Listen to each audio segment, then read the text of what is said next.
maintaining all that length that's dropping out, right? My next section on this side is the section right behind the ear. If I were to take that section straight from where it grows and over direct it, what's going to happen to this hair right there? It's going to get too short and we're going to get a hole in it, right? She's going to have this, lose all that weight right back here, which is the absolute worst thing you can do for a gal with long hair, because the minute you do that, she's going to tell you you gave her what? A mullet, right? Which I am down for a good mullet.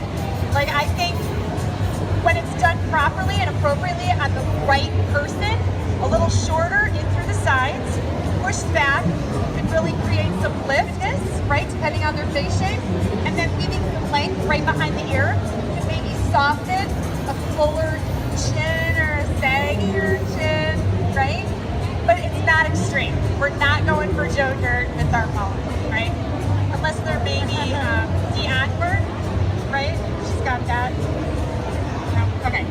So what we're gonna do to avoid that is, no, you don't know that? We're gonna over direct. There's a lot of over direction happening. We're gonna pull this section back.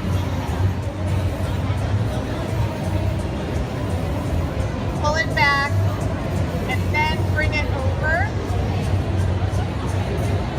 And I'm gonna take it the opposite corner.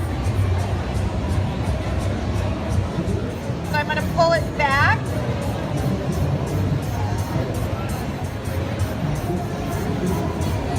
And then all the way over.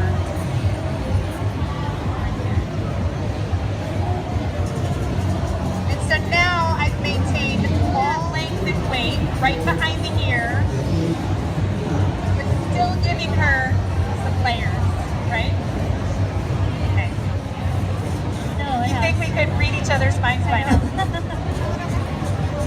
It's probably a good thing you can read my mind. I believe that.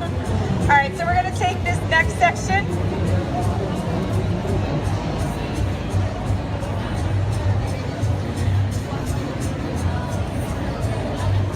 Back. All the way out. And then all the way over. You can see I'm not even touching her length.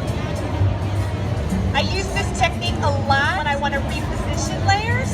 Say your client has come in and she's got really square bonners. This is a great way to soften that, right? So often girls with long hair want a change, but they don't want to lose any length, right?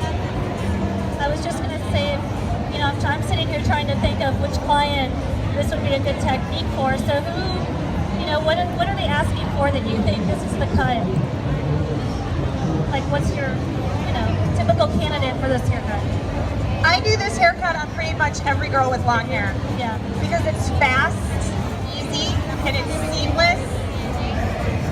And I think it's really, the shape is really modern. Right. It's like a layered haircut without really looking like a haircut. They feel like what with long hair right now, this happens to me all the time, happens to you as well. Your client brings in a picture of a girl with long hair, and she says, I want this haircut. And you look at it, and you're like, there's kind of not really a haircut. There's like maybe a few shorter bits around here, and maybe something like an anti-haircut, like Jennifer Aniston's hair. It's really like that. It's like an anti-haircut. So we're gonna give her that feeling, but it's actually a really precise.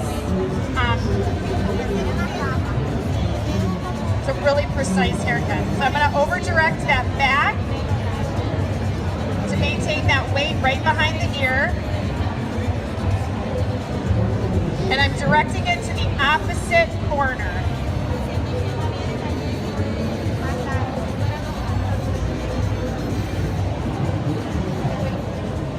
You can see the color start to pop through as it's getting drier.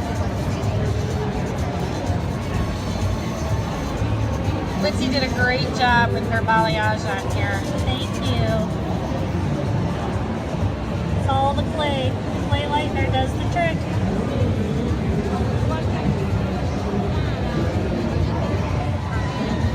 And I'm just going to double check to make sure my layers are pretty much even. Oh, it's a good day for Katie today. There you go.